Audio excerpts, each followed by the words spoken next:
Each sunrise can reveal a new valley. When I begin to doubt myself, I remember I do not doubt him. Darkness asks for a fight, so I do not turn my eyes from confrontation. For even in my silence, I have an undeniable roar. Even with my mouth shut, the darkness can feel my bite. This is Christ in me, humble in my royalty, bold in the battle, daring yet wise. And with the certainty of dawn, if I fall into the dust, with him I will rise. He liberates the lion inside. My claws at the heels of fear, with him, the fear eliminator. I am wild, yet I am resolved. Do not put me in a cage, for I will break the bars. I am brave. I am determined. I have the heart of Christ.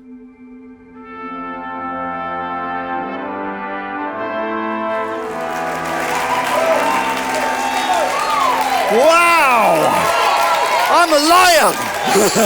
I'm a lion! Come on, cheers. Welcome to every location. Wherever you've joined us from, we're so excited that you get to be part of this new series, Lionheart. This is a new season, I believe. I believe that this is, every series we do, there's something fresh. But there's something special, extra special about this Lionheart series. I believe it speaks into who we are as the church. It speaks into who we are as Freedom Church. And so I want to put like the health warning on it. You know, when you come in, like, be careful. You know, anyone like is pregnant, got heart issues, don't get on this ride. It's like I want to say the same. Just be cautious. You know, if you need to take an aspirin at the minute, if you just need to take something to calm yourself, let's get ready for what God has, because His word is not dead; it's alive. It's not something that is like prehistoric and old and irrelevant. It's something that is relevant for your life today. And so I want to encourage you right now to sort of lean into this word for what it's going to be about, because it's all about the lion. Now, I love this whole, not just the idea, but the description of who Jesus is, that he is the Lion of Judah. And if you didn't know this, but if he is the Lion of Judah and he is the head of the church, he's the head of the body, what does it make us? It makes us the body of a lion. See, we talk about him being the head, and it talks about the feet, and where is this power, and where is the strength and the dominion? It lies with the body, the church. That's why to be separate from the church, that's why to be not a part of local church, says that you're outside of being a lion in its fullness. And so right now, God is challenging us, saying, look, do you know what? This is who I designed you to be. Thank goodness he didn't say, do you know what, church? You're like the giraffe. You're pretty necky and patchy up in places. But do you know what? He called us a lion. He didn't say you're like a pig that loves hanging out in that land where sort of, Hakuna Matata is just like, let's just hang out and chill out. And yet somehow we have made our churches more a place of domestic cats than lions. We've made our churches a place where people come in and want to be stroked. And if they don't get stroked and fed enough, do you know what? They go off just like cats. They'll go to your neighbors. They'll go along to your neighbors. Because if they're offering something more, they got no loyalty. They're going to walk off. And it's almost like sometimes the church, and sometimes even within our church, I think some of us, we're like cats. If we don't quite get enough good teaching. I've heard this for like 30 years in ministry. Well, where did those people disappear to? They felt they weren't getting enough good teaching. So they went as domesticated cats to go and chew on some cat biscuits. And they can get fat and happy over there, and they can sit and sleep and never awaken the lion they were ever meant to be. See, being a lion isn't about being placated. It's not about being in a place where you're going to get stroked. And I believe that the church is not that place. Do you know, the church is the mobilization of the gospel in our world. And when you mobilize, it's not about us consuming or partaking of something. It's about us making a difference. But to do that, we've got to know who we are. So welcome to Lionheart.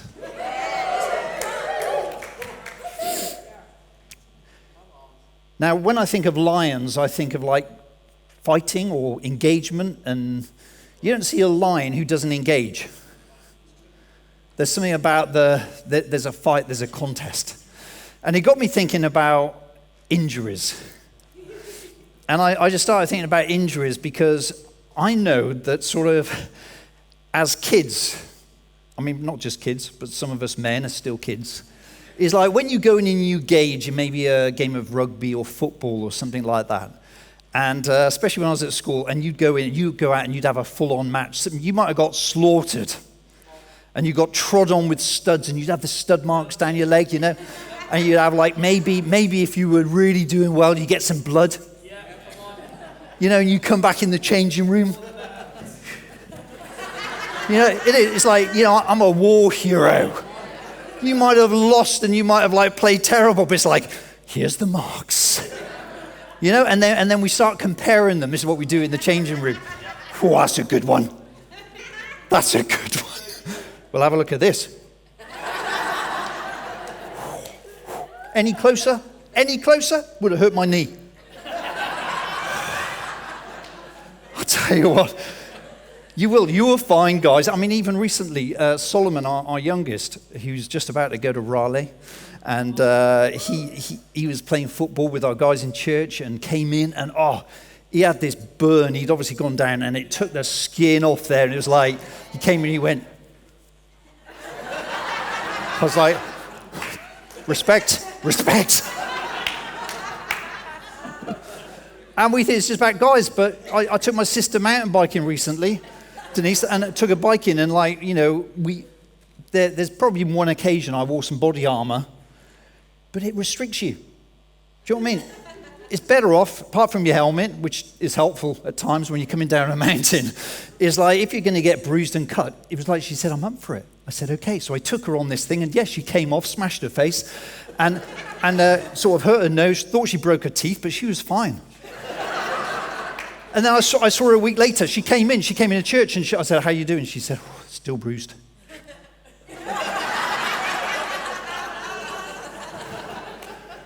I said, good on you. See, there's something about being in the contest. Can you imagine that if we went into the contest without any worry or fear of being hurt or damaged? And yet that's how we play church often. That's how we do the Christian life. Come and follow Jesus, and maybe it'll all be safe, and maybe you're going to get less injured. I've got news for you, church, that when you follow Christ, you're probably going to get more injured. I've got news for you, church, that when he called us to follow him, he didn't say, hey, I'm going to lead you into a place where it's just going to be like, hey, walk in the park. He's going to say, no, you're going to have to beat your body. You're going to have to come after. You're going to have to box and mean what you're doing.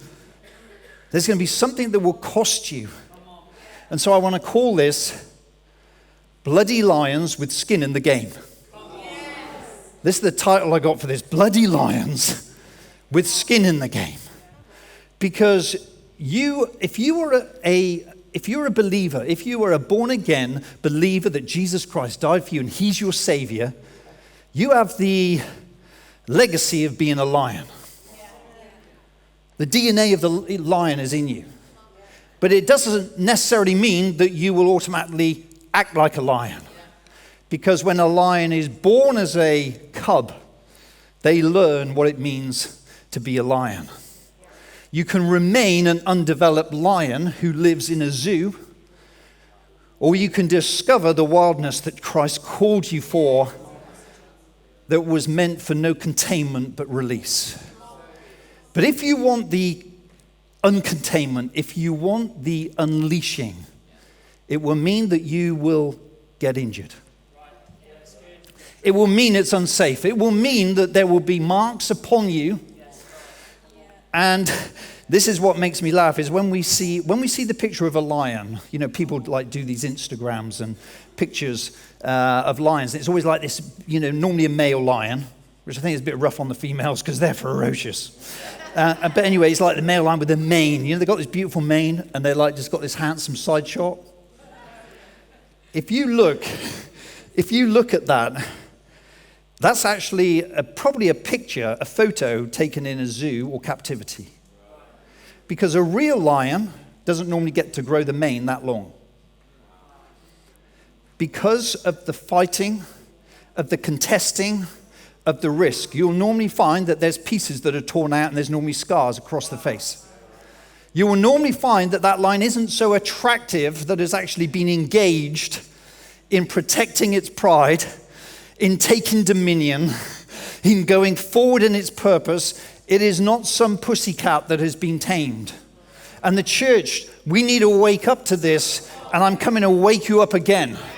I'm coming to wake you up again. I believe this is a message that Christ brought to every one of us and says, church, you got to wake up to this. It is not the nice fluffy picture of the lion that looks all handsome and has a little growl. This is he might look rough. I believe I'm speaking to some people right now. On the outside, you might have come to church, or you look fairly good, most of you. And what happens is it's what's inside. But if we could look inside, there would be, wow, yeah, there's some marks there. There's some wounds on the heart there. Or do you remember that time that we went through that test, and for 2 years we went through battle and struggle and need, and we almost lost. There's some marks where you had to fight. There's some scars upon your heart, okay? Now we know that Christ is the healer, but nevertheless, anyone who's been engaged in warfare will have marks that said that was our battle scars. That was when we went into the game. And this idea of skin in the game, is it costs me something. Will you have skin in the game, Freedom Church? What it means is, I'm saying, are you prepared not just to be in the game, but give your skin in the game?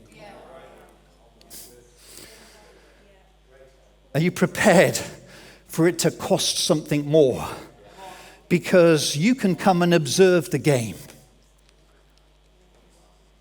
You can come, and maybe for many months or maybe even several years you've been around our church and you've observed and you've had something to say about it. In fact, you're a very good commentator on how the game should be played.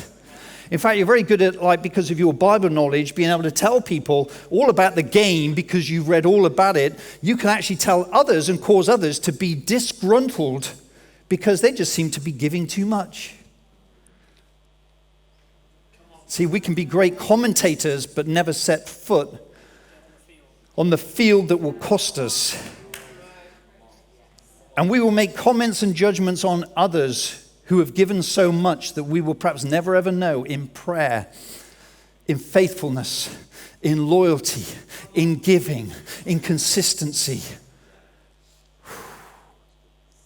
But we'll make a very quick judgment because it's pretty easy to be a commentator. You might have once been in the game, but you got injured. So now you're outside looking in, watching what others are doing. We've just sent a whole team, and some are still going this week, to the USA, Raleigh. When I talk about that, and this is just an example, and you don't have to go somewhere for this, but I just want to show you what I'm talking about. I can guarantee you that every person who's going to Freedom Raleigh in the USA that has got up, sold houses, said goodbye to families, saved money, got rid of things, gone on this faith walk, they got skin in the game. They got skin in the game, there's no doubt. They got skin in the game. What we have got to watch, while God can still use us in a great way, and we need people in our churches all around the world to build and to value our church and love our church, we got to be careful we don't become spectators. Because he's called us, whether it's to stay or to go, to always have skin in the game. And so I'm bringing a word that will challenge and disturb us, because we so easily can talk about someone else that went. But I want to talk to you. I want to talk to you right now. I also don't want you to feel that I'm making judgments upon you. Because I know, and this is from my heart right now, I don't want to push people away. Through this series, I want to awaken something in you. But either you can step away and think, I feel offended by what you're saying. You don't know what it's been like for me. And you can step away. I want to say, hey, I understand that when you engage in this, I have seen many good friends for years who have stepped out of the game. And they had skin in the game. But they decided to sit back and sit on the bench. And they retreated to a place of safety because they were discouraged. And I'm not here to say, hey, how pathetic is that? I'm here to cheer you on. Because as long as you're on the bench, you see, it's not over. As long as you're on the bench, this means there's some opportunity for you to put a step forward. There's some opportunity to put your boots back on. There's some opportunity to sort of say, right, I'm fed up of watching. I'm fed up of observing. I'm fed up because, do you know what? When we watch and observe, we become more critical and cynical. But when you're in the game and it costs you, there is something that you have between each other. There's something that like speaks about, I've been there and I know that. And we have got pastors and people around the world right now that are dealing with some tough situations. They're in the battle. They're given the skin. They're in it. And it's like, hey, we've been there. We're praying for you. We're cheering you on. But I know that sometimes we take a step back. Sometimes because no one knows what it was like for you in that moment. And I think I'm speaking to some people as well that perhaps are not in church right now. In fact, I'm speaking to some men right now that are not in church. And I hear this almost every week how someone says, oh yeah, so-and-so's wife comes.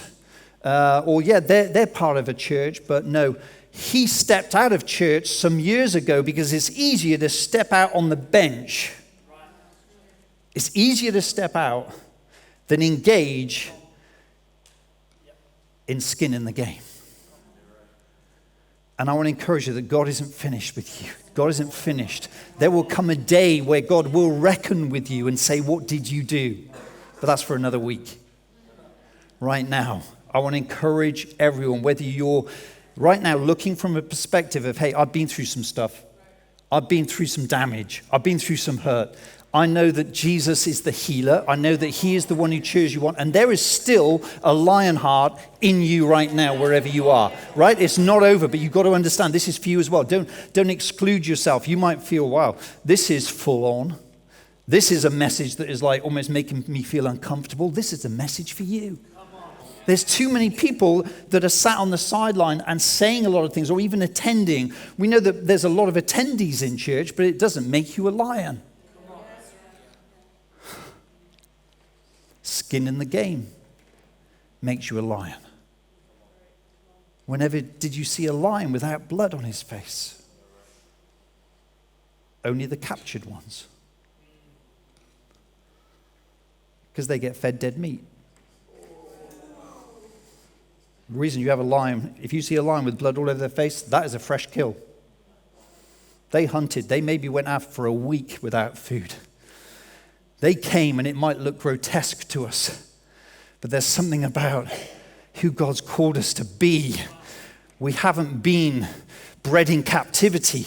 We've been raised to be champions. We've been raised to be a people who will go out for the chase and to see dominion, what, for the kingdom of God.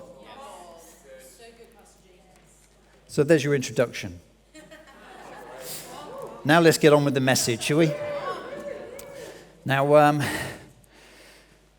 want to talk in this message mainly in the time that we have. I want to talk about the difference between, because I was trying to work out and thinking, okay, what's the difference between a lion that is engaged and a pussycat? You know, because we can choose to be either one of those things. A lion that is like ready, that has the roar, that has the fight, that has the mane that is marked, and the one that wants to be pampered. What is the difference? And this is the difference I'm going to put it into, one of the differences. It's the difference between conviction and preference. And I want to just talk now about conviction and preference is what makes you who you are. If we have a church full of what people prefer, and I want to also combine this other word to it, consumer. If we live our life on our preferences, we become consumers. If you live your life out of conviction, you'll become someone that will give your life as something bigger than yourself. So you got it? And I want to use this Bible story right now. And I had to use this one. Love it. It is of David and Goliath. Because I was just thinking, of this, what like great story of showing a Lionheart. of this teenage boy who is a shepherd boy, who is actually the last in his life amongst his brothers. He's the youngest, but also he's born from a different mother, and he's basically the illegitimate child. And here he is, he's been left with the sheep, but the armies of Israel, they're being contested. See, there's a contest going on with the armies of Israel and King Saul, and then you've got the Philistines, and then they've got this one great big Goliath giant, 3 meters tall. Here he is, he's like this mega warrior who is there, and everyone is afraid. Everyone's afraid to go and confront him, because if they lose, they forfeit their freedom. They forfeit everything. And this is a picture for me of what we face through life. This is a picture of facing giants. So just think, the giant is really the things that will come against your life. If you want to walk in the footsteps of a lion, you're going to need to be ready for a fight. You're going to need to be ready for conflict. You're going to need to be ready for failure. But that's another week. Because there is something, you see, about going into the contest. And the reason they weren't engaging, they were fearful of failure. They'd forgotten who they were. And so they were in this position. And we're going to just pick up a few verses. I'm going to run through it because there's some points for you. 1 Samuel 17, verse 26. It says here, he came along because he was bringing a packed lunch for his brothers. So he even wasn't even meant to be there. And David asked the men standing near him, what will be done for the man who kills this Philistine, this giant, and removes this disgrace from Israel? Who is this, he says? Who is this uncircumcised Philistine that he should defy the armies of the living God? Can you imagine this teenager turning up to the battle of warriors? These guys have been involved in battle before. See, you might have once been in battle years ago, and you might be able to talk about what you once did in your church and what once happened, but that doesn't matter for right now. If you've somehow disengaged and think that period is over, I want to say that the best years are yet to come for you. They're not over, they're ahead of you, and as long as you keep looking back, you're going to miss what God has right now. And here they are. They're in fear, and there is disgrace over them because fear spreads. It's contagious. It runs very fast. But you got this boy who steps in, there's something about his heart that's different. There's something crazy about this David shepherd boy. There's something crazy. Who does he think he is in his shepherd's frock? Who does he think he is coming in and stepping in and speaking to the best warriors of the land and say, who is this that disgraces who we are as God's people? Who is this who wants to push us into a corner as Christians in the year that we're in right now and say, hey, don't you speak up, church? You're offensive.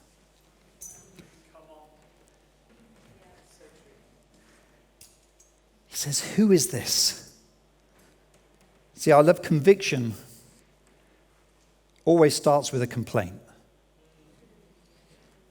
So right now, you need to realize that. You can write it down. Conviction will always start with a complaint. If you haven't got a complaint, you will sit in your comfort zone for the rest of your life and waste your life. But do you know what? Those that will change things, you will change your world around you. You will change your family, change your marriage, change your life when you have a complaint. It's not about being a complainer. It's about having a vision. See, to have a vision, you've got to have a complaint. And have a complaint, you see, comes out of conviction. And he comes in. What's David displaying? I've got a conviction. I've got a conviction. What is he saying? Who is this? What's going on? Army. He just knows something about conviction. He knows that something's not right. Something's not right. Something's not right in my life right now. Something's not right that I've done the same thing. And for the last 2 years, I've just turned up and done the same thing. In fact, there was a time when, I saw the great things of God, and there was an excitement and a passion about what God had in my heart. But somehow the last couple of years, it's plateaued. It's become level ground. It's become ordinary. Conviction, see, it needs to start with a complaint. Who is this? Who is this in our world that would say you're not allowed to say this, do this, and act that way and wear certain things in case it upsets certain people from different groups? Who is this? Who is this? See, it always starts with a complaint. And you will never get conviction if you haven't got a complaint. If you borrow it from someone else, it will probably fade away. You see, preferences aren't born that way. I've got a complaint. It won't get anywhere. So anyway, straight after this is interesting, is verse 28. When Eliab, this is David's oldest brother, so it's like he's the big guy, he's the warrior, he's the guy who is like top, there was like this peer thing, he's like, this is his big brother, heard him speaking with the men, with this defiance of saying, what will be done for the one that does something about this situation? And he says, he burned with anger at him and asked, why have you come down here, David? Why have you come down here? Even right now, whatever location you're in, why are you even here? Why are you here on this earth? Why are you here as a believer? To attend church and to maybe live a better life with full of promises? Why are you here? And he says, what are you doing? As soon as you speak up with conviction, you're going to get resistance. If you haven't got resistance in your life, you've probably not got conviction. And then he says, with whom did you leave those few sheep in the wilderness? See, few sheep. He's making a point. You haven't even got an important job, son. Go home. Remember that you were only but a youth.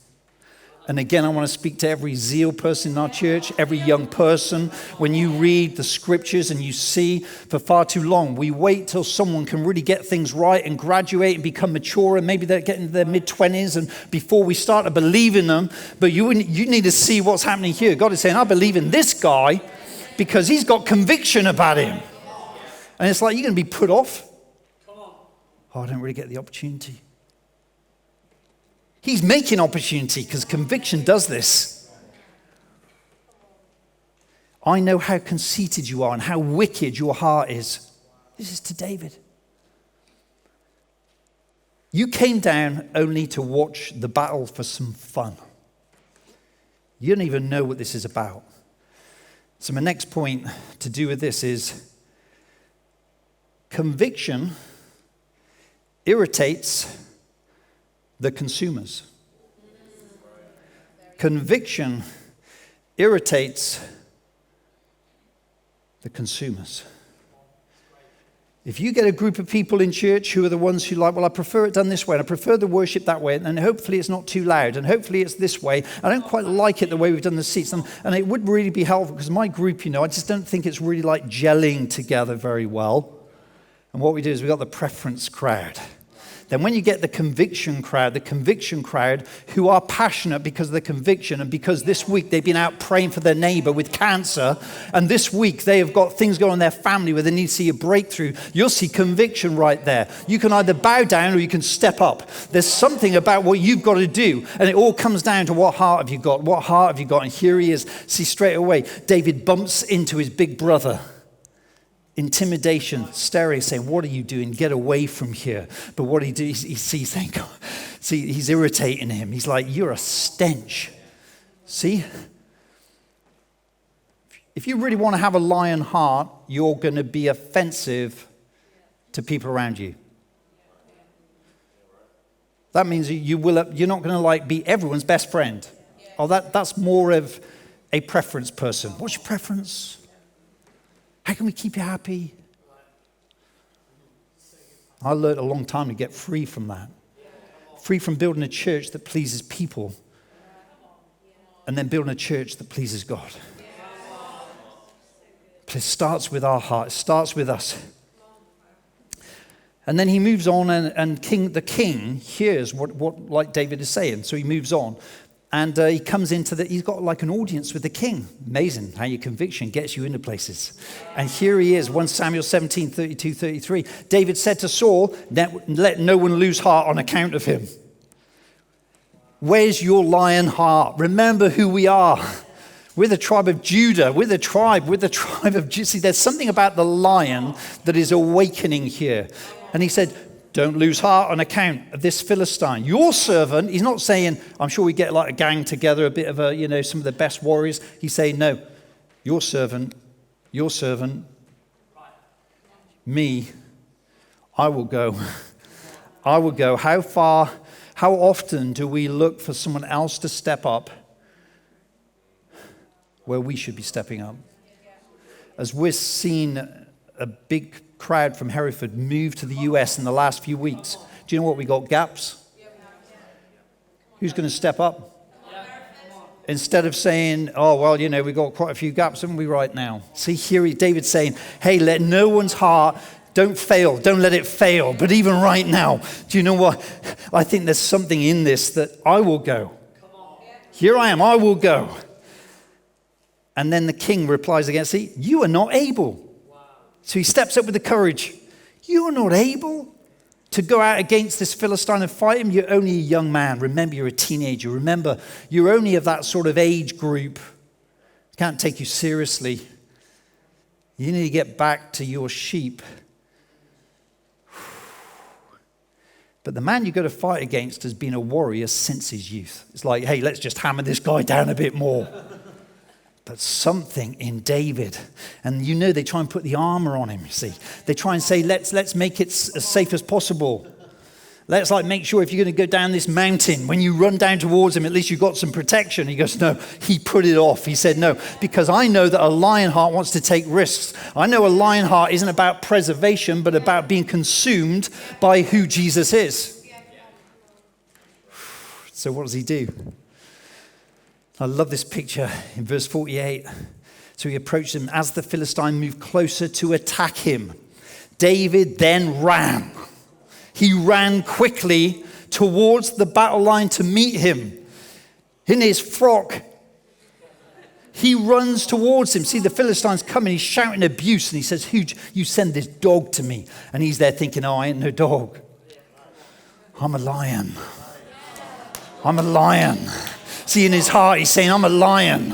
What gets someone who's a teenager to run towards him? See, he's got a deep conviction from a complaint. It's not a preference that he just prefers to live in happiness. He's saying, no, I've got a conviction that this isn't right. So he's running towards him. He's running towards him. There's something that drives him. It's not that he's not fearful, but courage takes place. See, courage is in him, and he runs towards, see, the Lionheart is awake. The Lionheart is in him. Oh, he's defiant. See, he's got eyes set on fire. See, he's got something in him that can't stop entering what God has called him for.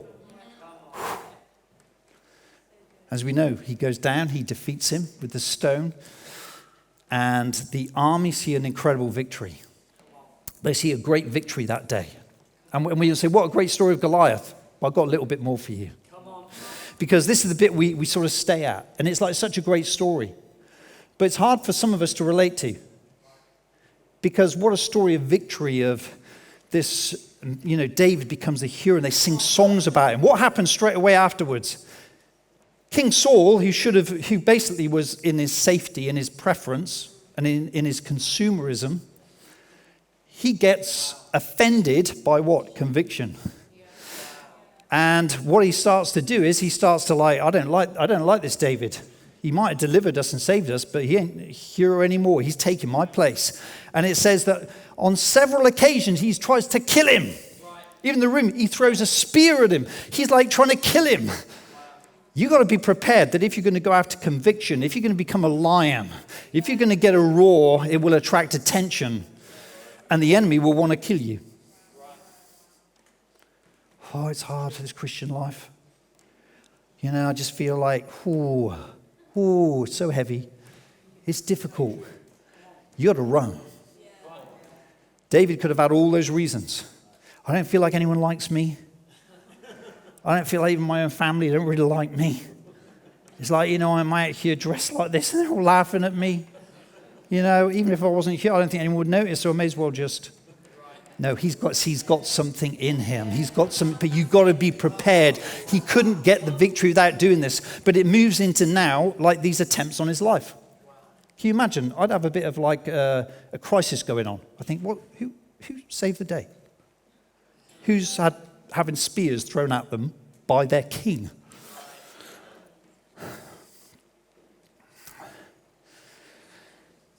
And what happens is, he then becomes an outlaw where he has to run for his life.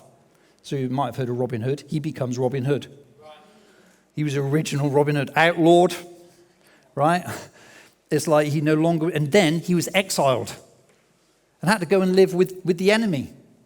And so we just pick up these few verses so I can round this off, but I just want to show you. We talked about the Goliath. We talked about what conviction will do. But look at this. This happens in Ziklag. See, David was with his people, and they were sort of away. Maybe there was about 3,000 of them, but they were away. And it says in 1 Samuel 30, 3, 4, and 6, it says, when David and his men reached Ziklag, that's where they were settled, they found it destroyed by fire, their home. It was just their temporary home. And their wives and sons and daughters were taken captive. So David and his men wept aloud until they had no strength left to weep. So Goliath was a great day of victory and celebration. And we so often, church, what we do is we do that. Defeat the giant. We can run into fear. But we don't say that, hey, do you know what? After that, you might face robbery. You might face attempts on your life. You might face persecution. You might face, what happened, the enemy had come in while all the soldiers were away, all the men that were away, when they came back, everyone that they loved had been taken.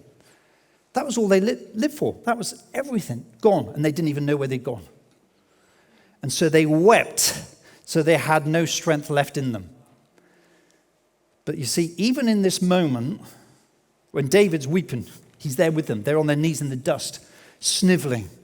This is ugly crying. It's like we're hopeless. There's this flicker that's going on. There's a flicker that's going on in David's heart, because this is where it counts. This is where it counts. There were 600 soldiers. He had these guys. And it says, you'd think things might turn out a bit better, but this is what happens next. David was greatly distressed because the men who were his friends, who were his followers, they're part of his church. They were talking of stoning him. Each one was bitter in spirit because of his sons and daughters had been taken. But David, he found a flicker. David, he found there was something in me that isn't, the roar isn't finished yet. It looks like the day is finished, but the roar isn't finished yet. There's something more in me, even at the moment where it looks like it's all over. It looks like we're on our knees, we're in the dust, and even those that were my friends and family now want to kill me because they want to blame someone. And what happens is David remembers what's in him. Remember what's in you. You'll remember you. I can't preach. It'd be wrong for me it would be misleading for me to tell you that following Jesus and being the lion is this it's just going to be such an amazing, adventurous, risky life. No, with the risk, there'll be injury. The enemy will want to rob you. He'll want to come after what's most precious. And you're going to need to stand and fight. You're going to need to stand and fight for it. You're going to need to stand and know what it is to know this is my territory. You're going to need to know what it is around your family. You're going to need to know what it is. And that's what he did. And do you know what? It changed all of their hearts in one go. And suddenly, he said, let's go after them. And he didn't even know where he was going, but he said, let's just do something. And they all got on their horses and they went as they put down their stones, because there was something about the roar of the lion that changed the day. I think it's really important that we realize, and I could share several stories of David. You hear the great story, David and Goliath, but there are so many stories of the lion. He's becoming the lion. What you've been through right now. See, God is going to use what you've perhaps gone through in this past season to what? If you let him do it, if you respond to this message, he's going to turn what has happened into building your roar like a roar that's you've never roared before. There's something. He's going to use what was. He's going to use it for you to become the lion he called you to be, that you step out of that place. Many years I went to war over issues as a young leader because I was insecure. And I thought, well, we've got to fight on this issue. We've got to fight on this belief and that thing. Do you know, there are many things right now that I wouldn't even bother. There were even some friendships and things that we went our separate ways because we had strong opinions. When I look back now, I see that that was preferences. It wasn't conviction. And I want to say that even now, for many of us, we can have an issue within our church where we are, and it can become, it's really born out of our preference so often. Even Paul says, be careful you don't fall out over disputable matters. Can we eat this? Should we do that? Is it okay to have live music? Is it all right to have a tattoo? Be careful not to fall out over disputable things. You got to focus on who you are, that you are a lion pride. That there's something about you being a family, and you got to focus on what unites you, not what separates you. And as soon as someone that you hang out with, do you know, lions should hang out with lions.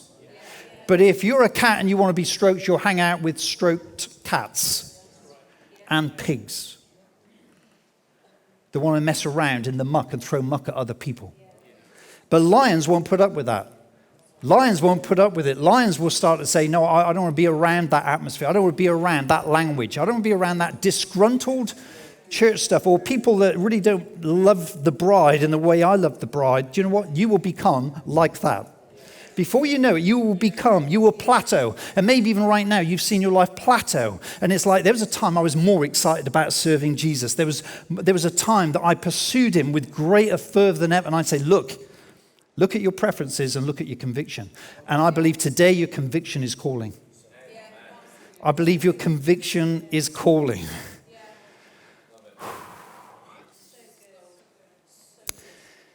I'm going to finish with this whilst the band come up and join me.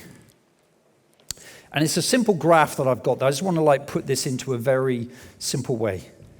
It's all about developing your roar. So I've done it like this, the Lionheart.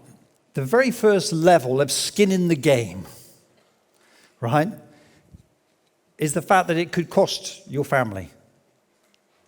What I mean is your family might not approve of you being a lion. Your family might not approve of, I just think you're a bit too committed. I think, I'm not even sure about you going to that church. I'm not even sure about you getting up and moving to the USA. It's amazing. You're going to come. You're going to get challenged. People won't. Your family is it's the first level. Yeah. Now, if being part of that vision and the call is a preference, you'll go, I'm not sure.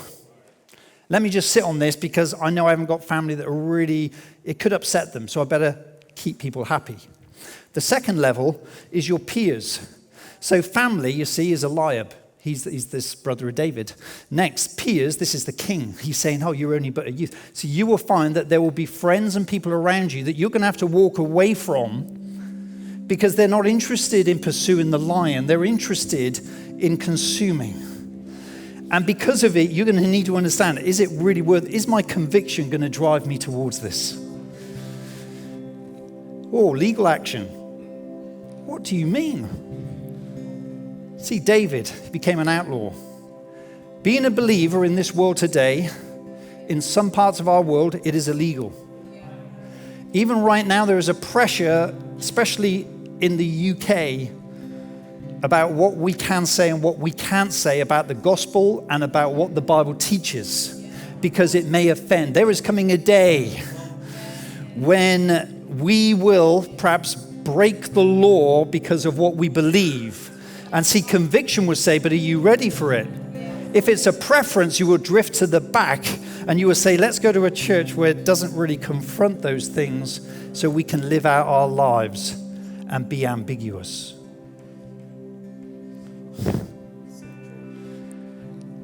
Fourth is prison. There are believers in prison today.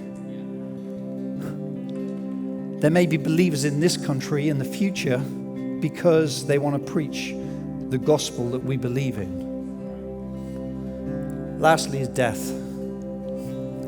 I know somebody think this is extreme. No, this is actually the gospel. It's everything David, he experienced this in his life, right? He experienced this. It's like, would you walk away at which point? It's great being part of like this church, this, you know, the pride, the lion, and we can like be passionate. But at which point will you walk away? Which point will you say, oh, people are like they're talking about us. Oh, I'm not. Which point will you walk away? And what I want to bring to everyone here is I don't apologize for this, setting out the difference between conviction and living a life of preference. Because the ultimate lion, the Lion of Judah, Jesus, he did this. Everything about who Jesus is in what I've just shown you on the screen. Everything of who he is, what he went through, his family, those around him, they want to kill him. He was outlawed. They took him. They put him in prison. They took the flesh off his back because he had skin in the game. He had skin in the game like no one else because he had skin in the game for you. Because he saw your life right now. And if you're not a believer today, if you don't know and you look and say, is this for me? I want to say, look at your life right now. You're probably living a life of preference and consumerism, which is understandable. But when you start to live with purpose and conviction, when you start following the lion, see, there was a Jesus that saw you in your depression.